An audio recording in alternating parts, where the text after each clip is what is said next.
a conductive wire, and you were so electric. I had no say when you came so near, and just passed right through me. Hey everyone, welcome to Geekdom is back, as is Bobby Darling, to do our long-awaited Clone Wars Season 7 episode. We know the show finished a while ago, but that's okay, because Star Wars is always relevant. Bobby, how are you doing today? I'm doing pretty well. How about yourself? Pretty good. I'm excited to talk about these, 12 episodes here, because they finally gave us some closure. Absolutely. I've just been like a kid in a candy store with all this, additional Clone Wars adjacent media that's been coming out this past year or so, and it just keeps getting better and better. Yeah, not to mention that, in December of 2020, because it is now 2021 when everyone is listening to this, Disney announced so much stuff, and some of it actually ties into the first arc that we saw this season with the Clone Wars, because they announced a Bad Batch show. And I thought these characters were a very interesting way to start off the season, simply because we hadn't seen so many characters from the Clone Wars in so long that when they gave us this sort of rogue squad of clones, you're just like, oh, they still had like new stuff and new characters they wanted to show us when season 6 had whatever happened.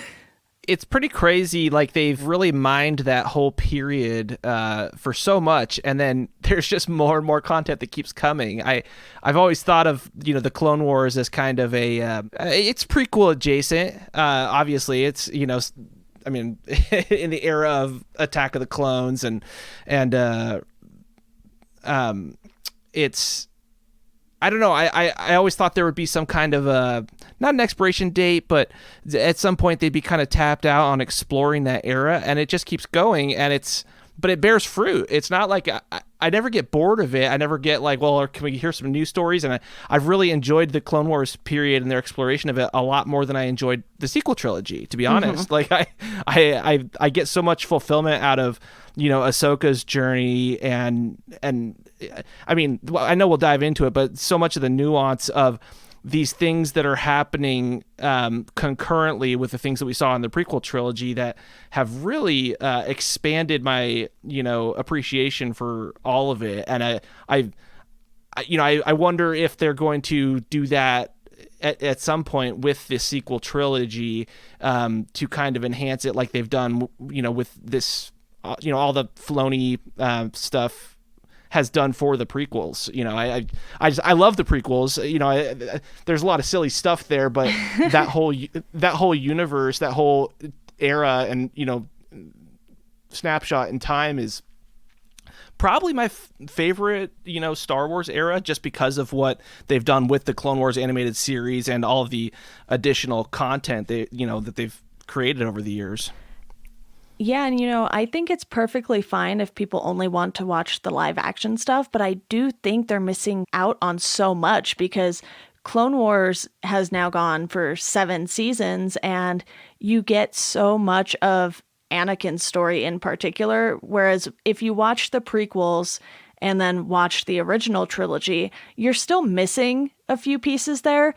It's like, oh, okay, Anakin became Darth Vader, but I think in the Clone Wars, that's when you really start to see that turn, and it's just like a whole piece of the story that you don't necessarily get with the live action movies, and not to mention Ahsoka, who's become one of my favorite Star Wars characters. So I think a lot of people feel that way about her after watching Clone Wars, and you and I read the Ahsoka book by E.K. Johnston as well, which was really, really good. So Star Wars is very good at giving us just all of this extra information that isn't 100% necessary, but also makes the universe that much more fun. Totally. It never feels like superfluous or anything. It just enhances it adds that spice, that secret sauce that, you mentioned Anakin and how they expanded his character so much in Clone Wars. And it's like, it really humanizes that person that we kind of just groaned and rolled our eyes at when we saw the original prequel trilogy. And I think Hayden Christensen's a great actor. I think he was done no favors by in a lot of ways with the script, with just the energy at the time, kind of what all conspired to. I don't know. I look back a lot more fondly on the prequel trilogy now after, experiencing the Clone Wars animated series and all the other, additional media that's associated with it. And I don't know. I feel like Hayden Christensen wasn't really done justice. And now, I feel a lot warmer towards the character, have a lot more sympathy towards him, his descent to the dark side. It all just feels a lot more human to me and a lot more relatable. So I can't recommend, people diving into this, the Clone Wars series and just all the other additional media that, the comic books do such a great job as well, as far as like fleshing out the character.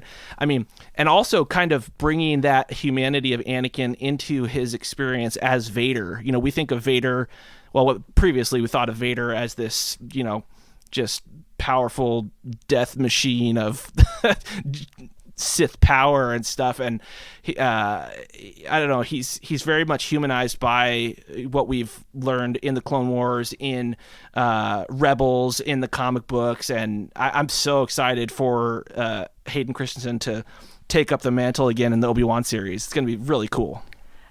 Yeah, I will watch whatever they give us, pretty much. And it's one of those things where I actually came to the Clone Wars really late. Like the 6 seasons had already aired before I even watched any of it. And I think it must have been on Netflix or something at the time before Disney Plus existed. And I just went through and binge watched the whole thing. And I know there's sort of 2 different orders you can watch stuff in, because if you watch it in the order it was released, it kind of jumps around chronologically a lot. So then some people will go back and watch it chronologically. And I've wanted to do that, but I've had so many other things to watch for not only this podcast, but my Stephen King podcast. So I'm just like, that's a one-day thing. And I did watch the movie as well, which isn't quite as good as the show, but that's okay. And with season 7, I mentioned a little bit ago how it starts off with the Bad Batch, and that was something they had actually planned on doing years before. And so this story arc had kind of been sitting around since 2015. And then they finally got to finish it. And I guess at the 2019 Star Wars celebration, they showed some of the episodes to people who were able to attend that. And then, we finally got it earlier this year, which is kind of crazy timing because that seems so long ago. Yeah. February of this year was not that long ago, but it also seems like an eternity ago. It feels like years ago. It's absolutely crazy what we're, experiencing right now, and the dilation of time, because of it. But it makes me really thankful for the media that, the Star Wars universe has dropped on us this year. Having this to watch, having the Mandalorian, having, and then just being able to let my imagination run wild since, the announcement of all these new series the past. It really makes me thankful because we just have so much time on our hands, and it feels like it's just going so slow.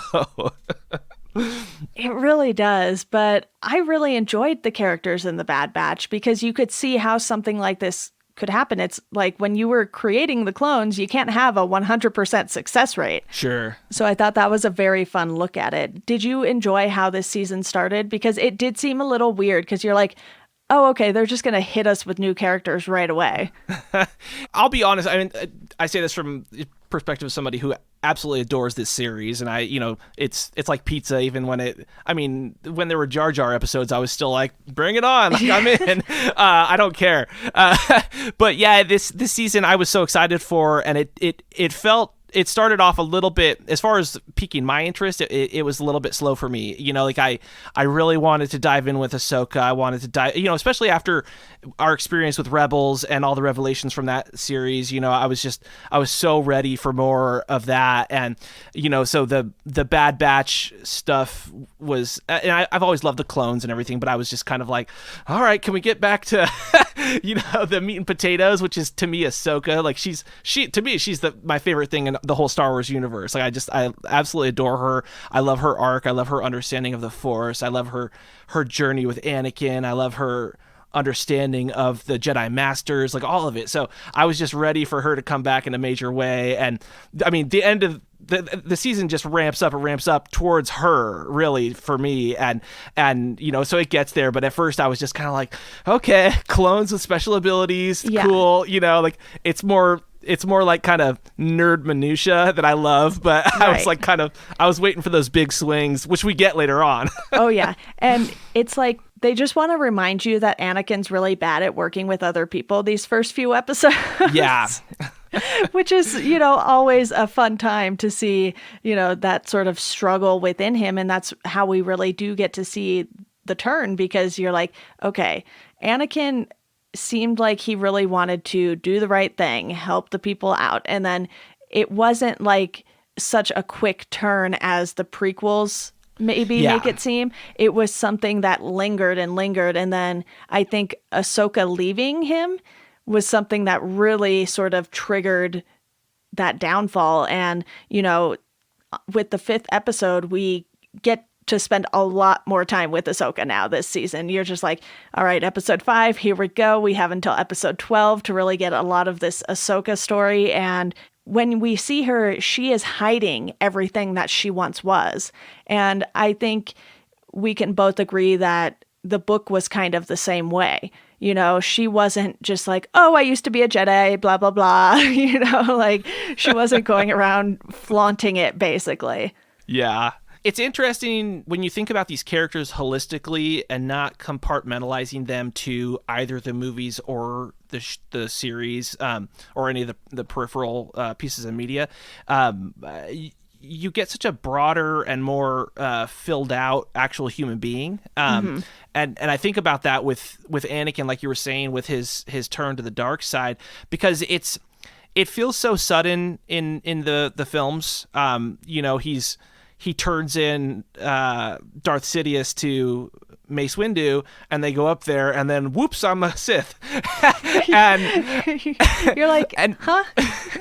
In the series, it's really great. As this latest season really enhances it even more. His descent and his turn, it does just feel fleshed out, and it feels like you notice he starts wearing darker colors. Like he starts all these things that kind of start. He's not getting along with people. He's being a little bit more headstrong. He's things are grating on him. There's definitely like a spiral taking place, and even he isn't aware of it. Right. And that's it. Really makes it makes the movies make a lot more sense for me. So yeah, it's.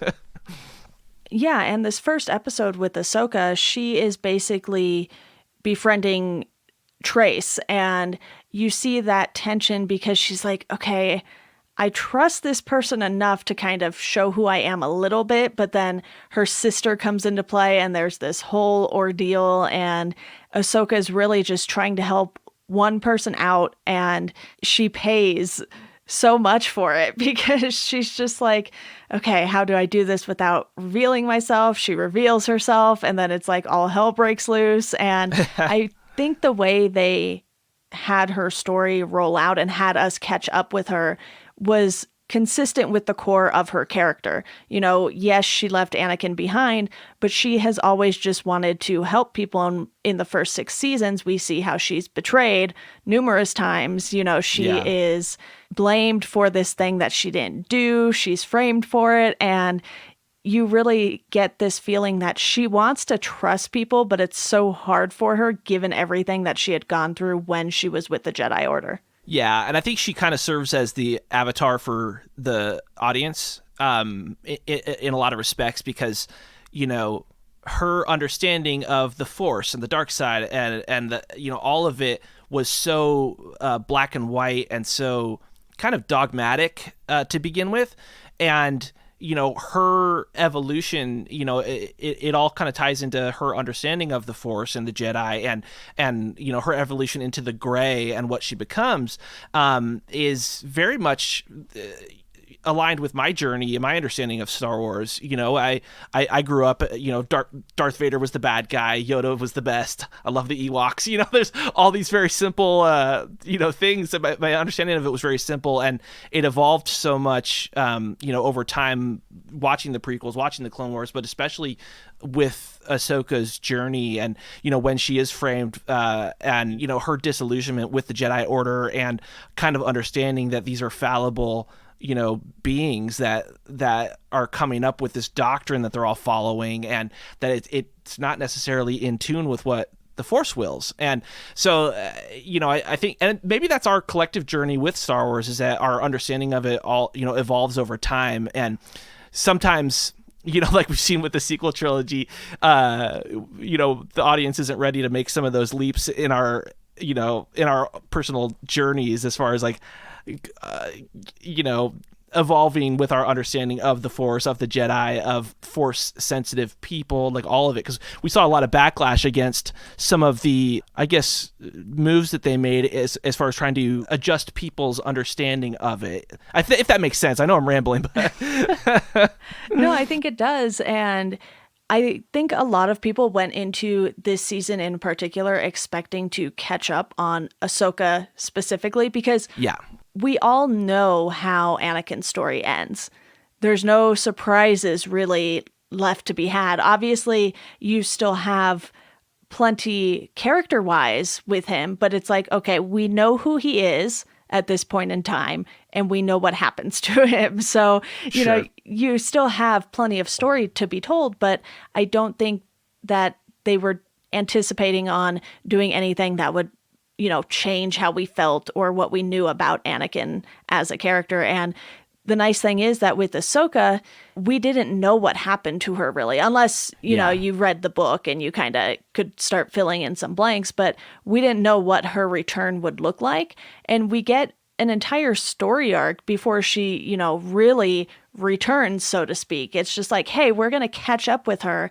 And then, you know, in one of the episodes, Bo-Katan returns as well. And she, you know, takes her helmet off and was like, okay, Death Watch is gone. So you get that whole story arc being wrapped up as well, because when you're watching the first 6 seasons, you're kind of like, okay, so much happens. They do spend quite a bit of time on the Death Watch story, if I'm not mistaken. They did a really nice job of not having too many one-off episodes. They're like, we're going to give you a full story that would almost be movie length, you know, a shorter movie, granted, because these episodes are all 20-something minutes. But, you know, if you put 3 or 4 of them together, that's a decent size story in Star Wars. And I think, you know, with this season being 12 episodes, that was a good amount to sort of give us 3-ish stories where you're just kind of like, okay, you start with the Bad Batch, you have the storyline with Ahsoka and Trace, and then that leads us into, you know, sort of this bigger finale, which is just so well done. Oh yeah, it's definitely, I you know, you get the tingles, like the goosebumps when Maul coming into frame, and you know, I guess the interweaving of this side of the story that we weren't privy to when we were watching Revenge of the Sith. You know, it's like it's really like, oh, I'm getting chills just even thinking about it right now. The dimension, you know, to the story that's added in, you know, over the course of this season is just, it's really satisfying, and it makes Revenge of the Sith a better film. It makes the whole prequel trilogy better. Yeah. I also love when the clones paint their helmets in honor of Ahsoka, and it just kicks off that whole final section so well. And that's, you know, Old Friends Not Forgotten. So that is season 7, obviously, episode 9. So at this point, we're like hitting that final story, and then they bring in Maul, and then you see Vader, and he just knows that Ahsoka was here. And the whole like reflection in the eyes and everything, and you're just like, oh my God, it is so good. And it makes me so glad that they were finally able to wrap this up, because I think as soon as Disney announced Disney Plus, everyone was like, okay, here we go. They have to do this, because I don't want to say that they ever have to do anything in service of the fans, but this really just felt like it got cut short And I think they would have been doing themselves a disservice if they didn't wrap up Clone Wars at some point.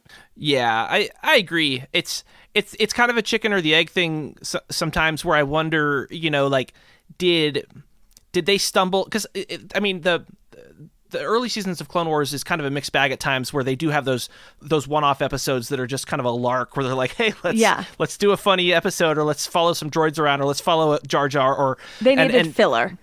Yeah, and I think that they probably had a blast making them, but then you have these episodes that really resonate, and then you wonder, were they planning on expanding on those ideas before people started responding to them, or did they realize, hey, we've got something here, let's expand this later on? And it seems I like to think that it's all by design, because you see Ahsoka's got her show coming out, and her appearance in The Mandalorian was just incredible, and it makes me think, like, okay, they were planning for this for a long time. This was something they had hoped for, but then you wonder, maybe some of it was just a happy accident that, like, man, this Ahsoka thing really came together. Let's keep it going. And yeah, but I do just really, really enjoy her arc this season, and where she goes, and it's very exciting, especially her relationship with Anakin, and letting us know just with a little wink that there's still Anakin inside of that Darth Vader mask, Yeah. and that Ahsoka, the thought of her kind of brings the humanity out of him, and it makes me excited, to see where they go with his character on the Obi-Wan series, and if there's any overlap with Ahsoka again, because I would love that. All of the Ahsoka, Bobby and I would love it. just inject it into my veins. Exactly. And I've always really loved the Ahsoka and Rex relationship as well, because it's not super often that you really get to dive into any of the clones. We have seen it happen, obviously, but I think Rex became one of those characters that the fans really love too, because they also decide to bring him back in Rebels. Yeah. And then you have them bringing Ahsoka back in Rebels, and everything kind of comes full circle there. And I really just liked getting those moments with the two of them in this, because I think it wouldn't have been as faithful to the first 6 seasons if they didn't give us that. They can't just be like, Ahsoka and Anakin, here we go. Instead, they bring back Maul, and that whole story is really, really well done, because we see what happens to him in Rebels. So again, it's kind of just filling in these blanks, and I think they had a little more leeway with what they did with Maul's story here, though, because even though we know what happens to him, there's still so much unknown about his character in comparison to Anakin, I feel like. Yeah. And it's interesting that he was, privy to what occurred between, Anakin, Mace Windu, and Palpatine, that he wasn't in on the plan, obviously, but that he was, he was adjacent to it, and that it kind of affected his machinations, as time goes on. And I don't know, it's interesting to me how he goes from, that's something I just kind of want filled in, is how he goes from the end of this season to the person that he is when we see his end with Obi-Wan. I don't know, that's fascinating to me, and I want to see how the A to B story there. So I hope we get to see more of him with some of these series that are coming out, because I'm not done with Darth Maul yet. Like I think he's just one of the coolest characters, and again, and this is just I guess I keep just beating this dead horse, but it's just one more character from the prequels that was. He looked very cool. We didn't get enough time with him in the prequel films. And then this series and Rebels, is able to like just really flesh out and turn into a 3-dimensional character that you empathize with, and you're fascinated with, and you want to spend more time with. And he's really been done a great service from the series. And with the animated shows, it's not like they're specifically made for children. It's obviously like a gateway for kids to get into Star Wars, but I think everything that they cover in the Clone Wars and Rebels in particular is definitely more geared towards like hardcore Star Wars fans. And I would say of the animated shows, you know, I also watched Star Wars Resistance, which was on one of the Disney channels. I'm not 100% sure which one. It might have been the same one as Rebels, but that one felt like it was more geared towards kids because it's like it didn't add a ton to the lore in the same way that Clone Wars and Rebels did. It's like in Resistance, Poe shows up, but you don't really get like this whole group of characters that we've seen in the live action movies. So for me watching that one, I was like, okay, you know, that was like a fun little Star Wars trip, but it kind of felt like it was this complete other universe that we were watching. Whereas with this, you're just so ingrained in, you know, the original trilogy, the prequel trilogy. You know these characters if you've watched those things. Should I watch Resistance? You know, it was only 2 seasons, I think. And if you're going to be quarantined for a little bit, you know, it might just be a fun little thing. Because it's not super long. You know, it's like something you can have on in the background and you'll still get the gist of what's happening. Okay, so it's not like compelling like Clone Wars. No, I didn't find it nearly as compelling as Clone Wars or Rebels, but it's like, hey, I want to have a Star Wars thing on that I don't have to pay a lot of attention to. Yeah. I think you also get Phasma in that one, maybe. Oh, okay. See, that's I think about a character like that was underserved with these new films, and you know, and I face the dark night of the soul, where I'm like, gosh, these new movies didn't really do justice to these characters. But then I think about how they were able to, you know, do a little retconning and a lot of justice to the characters from the prequel trilogy with the Clone Wars series, and I don't lose hope. Like I think that, you know, someone like Phasma, who you see the preview for that, you know, The Force Awakens, and you're like, oh, who's this bright chrome trooper? Looks amazing, and then you just really don't get any time with the character, but that was probably the same experience for people with Boba Fett, you know, like from the original series, because it's like this great looking character who's like the coolest thing you ever seen, and he's a cool action figure, but then he's just in the Sarlacc pit, and it's like peace. And you know, but then now we've been, you know, spent time with Django and now Boba Fett again in frickin' The Mandalorian. So it makes me think like, a character like Phasma, a character like Finn, you know, these different characters that maybe weren't handled in the best way in the sequel series. Yeah. Maybe we'll get to spend more time with them in some other, you know, form of media, maybe an animated series, maybe a Disney Plus show, maybe, you know, just some way. I'm so excited to spend time with Cassian Andor on the Disney Plus show. You know, it's like, I loved Rogue One. Don't get me wrong. I don't think that's a character that was underserved or anything, but I'm so excited to spend more time with him and to have him fleshed out. And, you know, so like I think about that, you know, back to the Clone Wars that we're talking about, is like this series just has done justice to so many characters that were kind of done wrong, if you ask me, in the films. And so I hope that there's an opportunity to do that with some of the sequel series characters.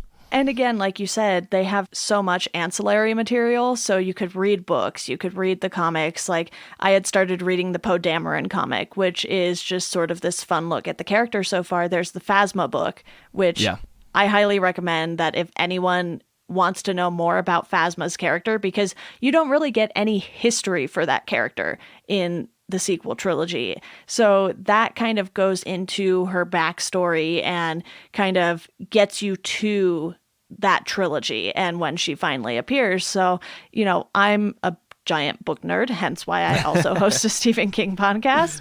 And Bobby can see 3 bookshelves behind me of 5 that are in this room. So you really get a deeper understanding of the universe as a whole if you're willing to dive into all of the material. And again, you don't have to, but there's even like Clone Wars books I have one sitting behind me on the shelf, and you have the art of the series books, like I have the art of Star Wars Rebels over on another shelf, and Nice. it just gives you this inside look into things that they can't necessarily go into in the show for whatever reason. And what I love about season 7 too is that they didn't force 20 to 24 episodes. They were like, hey, we have 12 episodes for you. This should wrap up a lot of questions that you have. It might not wrap up all of them, because I think, if I'm remembering correctly, there was like some weird Yoda story arc that kind of never got wrapped up. Yeah, there's that whole what were they called? The Lost Missions? Yeah. Right? And he goes to kind of explore the source of the Force and the wills and like all this stuff, and it was like very obscure but very cool. It was like I remember I don't even know if I actually watched those episodes. I don't know if they would have been included on Netflix or if it was something you had to like seek out elsewhere. So they added them eventually, and okay. I was off work for like a whole year because I tore my rotator cuff, and so I was like on painkillers watching that whole season, and that whole arc where Yoda is like, just gaining an understanding of the Force and understanding that the Jedi kind of got it wrong. It's just like fascinating, but especially when you're on painkillers. I was like, holy shit, man. It was the wildest experience watching that when I was like just high on prescription meds. That must have been quite the experience. And I know we've kind of done broad strokes about the season so far, but were there any particular moments that really stood out to you as like, I absolutely love that they did this? Anytime Maul is on screen, I'm just like dying. Like I'm like, I can't believe that this exists. But like, Maul and Ahsoka interacting is just so fascinating to me. Just as much as, Maul interacting with Ezra was fascinating to me. He's such a great foil because he's incredibly smart. He's wrong. He's wrong about a lot of stuff. But he's also not wrong about a lot of stuff. Yeah, he's very calculated too. He doesn't really go into anything unless he has a way to get out of it. And I think Thrawn in Rebels 2 is that same kind of character. He's even more strategic. He might be the most strategic Star Wars character we've ever seen. And you see how even though things go wrong for those characters at times, they're never gone. They're always going to bounce back. And we see that with Maul because so many people thought he was dead. Yeah. And he's just like, nah, I've just been chilling in a cave. With robot legs. Yeah.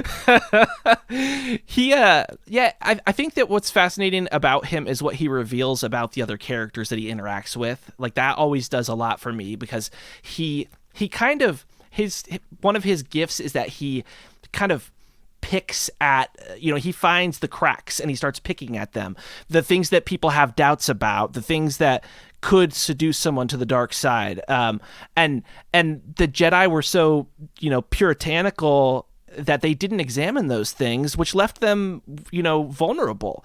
They were so arrogant and sure that they were right about stuff that they wouldn't even consider some of the things that he brings up, that he kind of exposes with some of them. And I think that, Ahsoka is kind of the flip side to that coin where, she leaves the Jedi Order. She chooses to do so because she wants to be cognizant of those things, because I think that she, grasps that, this one-dimensional flat idea of what the Force is wrong, and that the Jedi don't quite get it, and that's why we keep seeing these guys turn to the dark side and just fuck shit up. It keeps happening over and over and over again, and it's like, and they're not, they keep doing the same thing and keep thinking that, oh well, that guy was just an asshole, and it's like, well no, like Count Dooku wasn't an asshole, and Qui-Gon wasn't an asshole, even though he didn't go to the dark side, but his wily ways and his, he went wide of the Jedi Order a lot and was always pissing them off, but he wasn't wrong, and I don't think that, I think that Dooku was right about a lot of stuff, and he eventually was seduced because of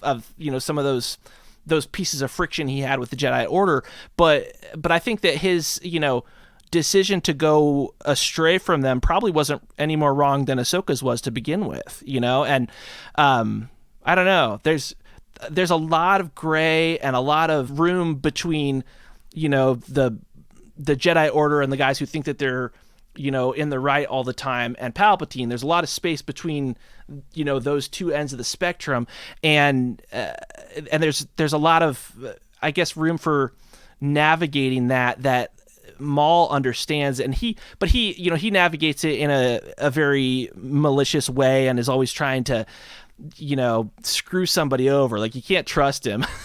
but right. But he is navigating those areas, and I think that like someone like Qui-Gon, and it's interesting that Qui-Gon met his end at Maul's hands, because they both operated within that kind of gray area, and I think had probably a lot in common as far as their understanding of the Force and their understanding that the Jedi were wrong. I think Qui-Gon's no fool. Like, I think that that's a guy who was like, he knew better than the Jedi Order did, and that's why he was. They were always pissed at him. Yeah, Sorry to nerd out. I nerded out big time there. No, I love it. Love it. We can always nerd out about Star Wars here. And, I get the feeling me and a bunch of guests will be doing that a lot in the near future, given how much they announced. Like, there are so many shows. And I know you were actually on our friend Jacob and Mike's podcast, Bantha Fodder, to talk about all of those. So I'll link to that in the show notes too, for anyone who wants even more Star Wars content from Bobby. And I really just loved how they handled all of the characters. We get this opening where we spend a little time with Anakin, and sure, the Bad Batch maybe aren't the most interesting characters in the season because we're just kind of like antsy to get to, you know, the characters that we've grown to love over the first 6 seasons of the show. And even the ones you don't love, because I don't know how many people end up loving Anakin by the end of Clone Wars, but he's so compelling in this series in comparison to the prequel trilogy, because, you know, a lot of people are like, he's very whiny there. But, you know, here we get some of those more complexities with his character, and, you know, Ahsoka befriending Trace in that first story arc that she's in, and even just getting the spice running. You know, that's just something where you're just like, that's this little piece of the Star Wars universe that we are probably not the most interested in, but they always make it very interesting. Like, any stories involving spice runners, you know something bad's going to happen. Oh yeah. I think it's also telling that they spent so much time, you know, in a previous season on the Ahsoka, you know, the plot where she is framed and ultimately ends up leaving the Jedi Order, and all of that.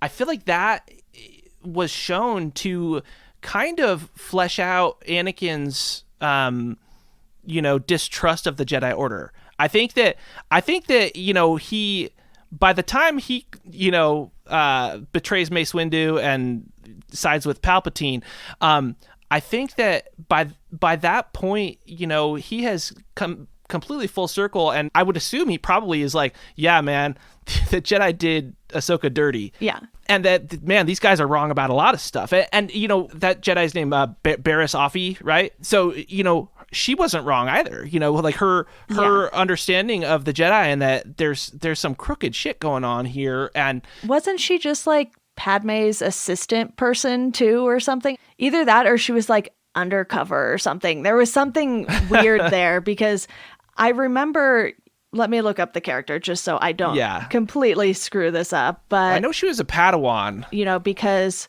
Anakin would always go and, you know, like escort her places and stuff. Ahsoka was often with her, but I get the feeling she was just like there sometimes. My feeling is that, you know, she and Ahsoka and Anakin and Dooku and all of these people that were associated with the Jedi who eventually drifted into gray and then sometimes dark sides of the Force, none of them are wrong. You know, it's like I feel like all of them actually had a pretty accurate read on what was going on, but because there was no conduit for that, no outlet for it, nobody wise enough to address it, you know, that it usually leads to one place, which is to them being seduced by the dark side. Yeah, and I did get confused. She was part of the team that was sent to rescue Padme. So I knew there was a Padme connection there. I was like, she was there somewhere with Padme. Look, the first 6 seasons were so long ago, everyone. This is all we're just taking trips down memory lane with the Clone Wars. But yeah, like I really enjoy that ambiguous, side of things where they're kind of like, this doesn't necessarily add up. And I feel like that cognitive dissonance is, such a huge piece of Anakin's descent, where the Jedi are saying one thing, but the reality of it isn't quite that. And that's why he becomes disillusioned and why, he ends up making the decisions that he makes. And a lot, and that all plays into, his relationship with Padme and the expectations on him and all that kind of stuff. And I feel like they just put such a nice cap on it in this season of the Clone Wars, especially through Ahsoka's eyes. But then I want to say they put a cap on it, but now that we know we're going to actually spend some more time with Anakin / Darth Vader in the Obi-Wan series, all of that is seen through the lens of what we see in this season of Clone Wars. And so I cannot wait. I'm like just chomping at the bit to see that.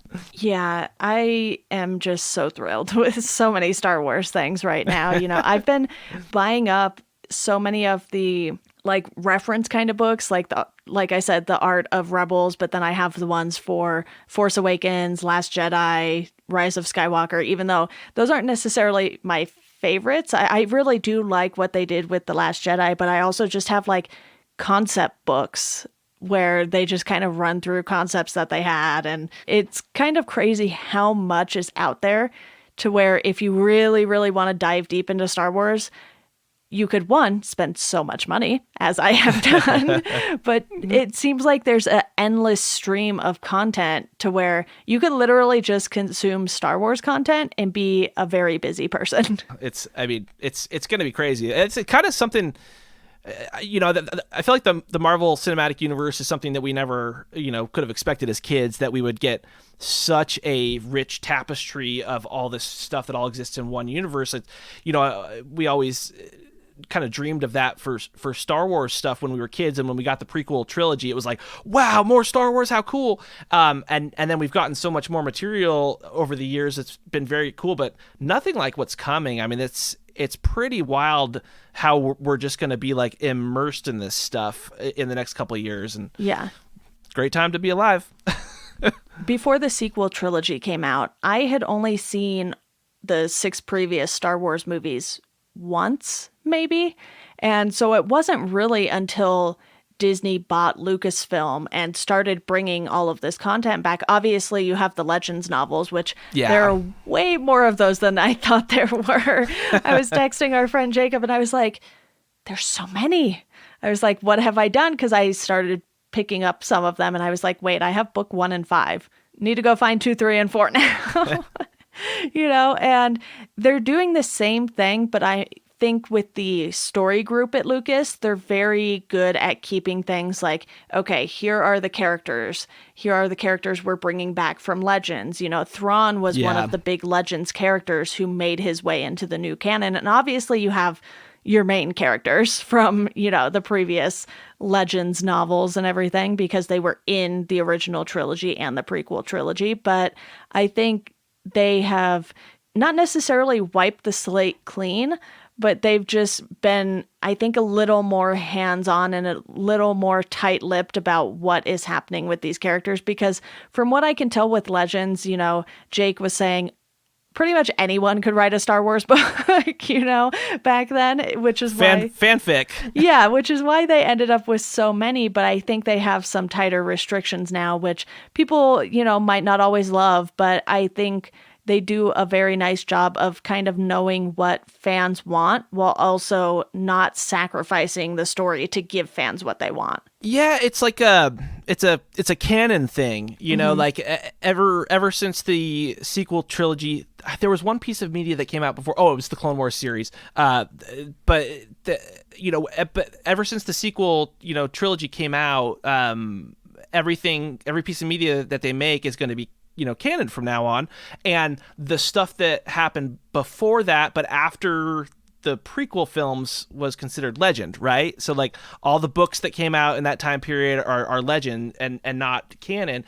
And it's interesting, the stuff that they've picked and chosen to bring forward, like Thrawn, the really great things that, like, I'm like, well, that's awesome that Thrawn's here, and he like more than lives up to what you hoped for when they brought him in to the animated series, because it's like Thrawn's just one of the best parts of Star Wars now, and we're gonna get a live action version of him. It's like, because they're obviously Ahsoka is talking about him on Mandalorian, and you're just like, you can't have that name drop and then not give us the character, Dude, we're Thrawn's coming. Yeah, and we know that with Clone Wars too. It's like we can't see Ahsoka without seeing Anakin as Vader. Yeah. But do you have any final sort of thoughts on anything in particular that happened in season 7? I know we've done more broad strokes here, and I think that's simply because we haven't seen this since earlier this year. We're, now since last year by the time everyone is hearing this. So, I think it was just really well done all around, because they didn't give us too much, which enabled them to keep it pretty concise with their storytelling. I like when Ahsoka frees Maul. Like, that's really cool, because you're like, I understand the reasoning for it. She basically needed him to just create some chaos. But it's like, you're basically releasing like one of the most dangerous people in the galaxy, and it's like shit. I mean, that's what the stakes were. It's like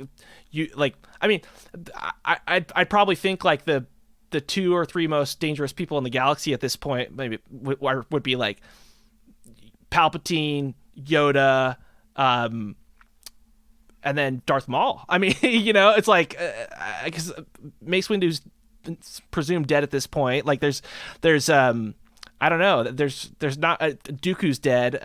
There's not really a lot of, and you're like, this is literally like the second big bad in the whole galaxy, and you're gonna like set him free. It's just like, that's really fascinating to me. And he causes some serious trouble later on down the line, because Rebels chronologically takes place after all of this, right? Mm-hmm. Yeah. So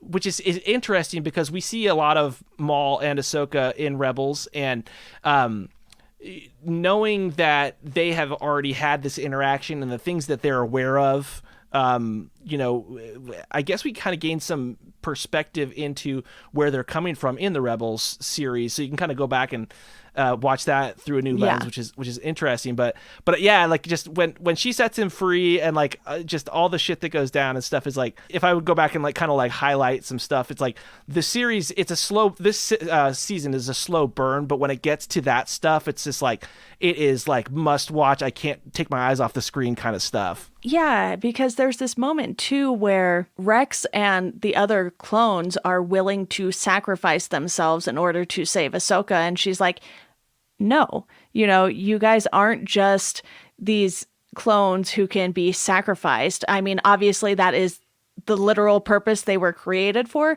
but she's come to see them as so much more. She's not willing to let them sacrifice themselves for her. And that whole sequence there was just so well done. And then, you have her jumping out of the ship and then, hitting all of the debris and going down. And oh man, this season visually was just so, so good. They really hit you with lots of those powerful, not only emotional moments, but visual moments where you're just like, it's a gut punch. Yeah, there were definitely some wow visuals that kind of made me think of Avatar, as far as like the scale of some of the action set pieces and stuff. Like that in particular just makes me think, I don't want to get geeky with Avatar stuff, but like it reminded me of some of the intricate action set pieces that where Neytiri in Avatar is to me like a very an analog kind of to Ahsoka, and their physicality and that kind of stuff. And so it was seeing that kind of stuff was really cool. And on that note, just like, gosh, in The Mandalorian, when Ahsoka comes out, and you see her doing her thing with her lightsabers, it's just like, oh my God, I've like died and gone to heaven. I'm seeing this in the flesh. Like you see the animated series and it's like, it's awesome, but it is an animated series. And like, you just seeing it, unfold in reality is just like, it's just crazy. It's like your imagination coming to life. Yeah, I do have to give a shout out to episode 10's title because it's the Phantom Apprentice. And I just love that so much. I was like, ooh, yes. It's like you see that title and you're like, I need to know what happens in this episode specifically. And the last one is titled Victory and Death. So you're in for something big with that one. And yeah, this was the kind of closure I think a lot of Clone Wars fans, including us, needed for this season.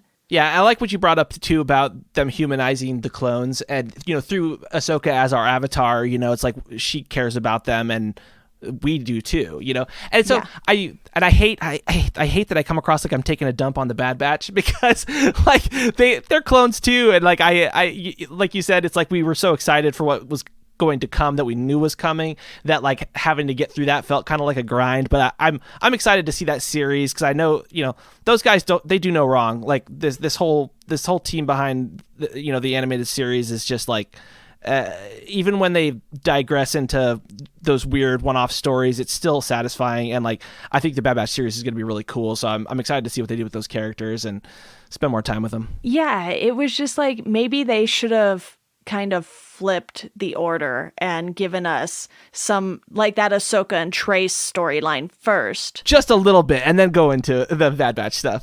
Yeah, because then it would have kind of split up the Ahsoka story in a way that I think would have given you a little more tension because you would have had to wait instead of like 8 episodes straight of what Ahsoka's doing. You would have like that first 4 and you could kind of linger with it. And then you would have Anakin and the Bad Batch. And obviously they had those episodes done and like the idea for them done way prior to this, obviously, that I think they just wanted to start with this stuff that they had been sitting on for so long.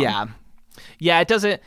I guess that is another thing to consider is that there doesn't feel like there's the connective tissue through line. It's all about the same period and, some of the characters overlap and stuff. But it's like that some of the plot of the Bad Batch stuff feels a little bit superfluous to what I felt the season was really about and what the series is really about. Because and I keep coming back to this, but like, the whole thing just keeps coming back to Ahsoka, and it's no coincidence that we center on her as the series wraps up. But God, are they really not going to ever do another season?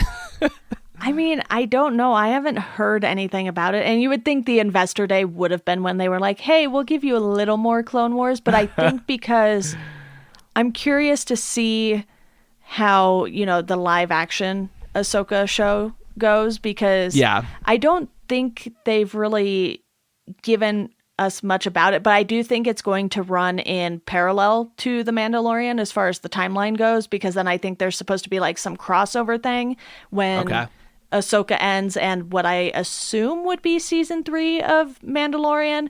Again, I am always confused by timelines. So, I need to look at a timeline and be like, okay, this took place here, and these things overlap, and these things. I need the visual timeline in order to keep it straight. They jump around a lot in the Star Wars universe. Yes. I mean, it's pretty. I mean, obviously, we started with episode 4. I mean, and it's a crazy thing, but especially just this past couple years, it's gotten a little bit hazy with watching Rebels and stuff, and then watching this last season of Clone Wars and, reconciling that, okay, this happened before Rebels, so this is stuff that Ahsoka's already aware of, and this is stuff that Maul is already aware of, and, Maul is aware of Anakin's descent to the dark side at the time that he is trying to seduce Ezra, and like all that stuff is like, it's you definitely have to kind of pump the brakes and go like, okay, I got to reframe all this and make sure I'm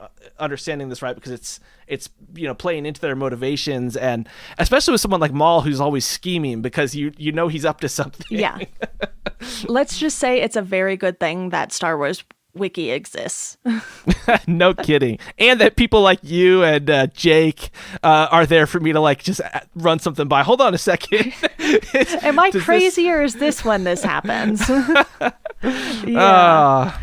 Well, Bobby, thank you so much for coming back on to talk more about Clone Wars. You know, I don't think we anticipated waiting quite this long, but life got a little crazy. So, you know, I hope everyone who is listening to this has watched it, because if not, we definitely spoiled everything.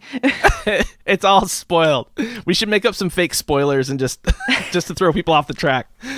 Yeah. But I'm sure you will be back for some other Star Wars content, because like we said, there's so much of it to come. And I know you will read some of the books too. So maybe I'll have to find time to read some more Star Wars books here soon. Yeah.